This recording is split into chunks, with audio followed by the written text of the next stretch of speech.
Abanye balabashayeli bezimoto baye emakhaya kokuqala nqa ukusuka ngo2019 yize ungakabi imkhulu kangaka umthamo wezimoto emgwaqweni unguthela wayeka uN1 phakathi kwePolokwane kanye neMusina.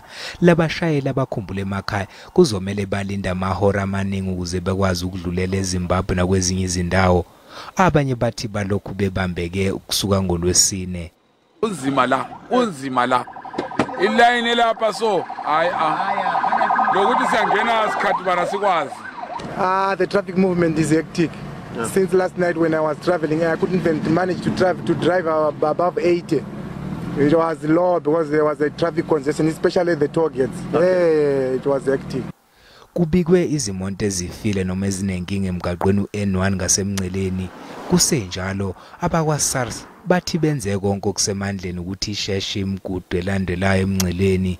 Today we are expecting high volume and that was expected, hence we have the traffic plan that is integrated and that has been approved. Umthamo wezimoto phezulu kulindeleke ukuthi lokhu ukhona kulezi insuku eziyisikhombisa ezizayo.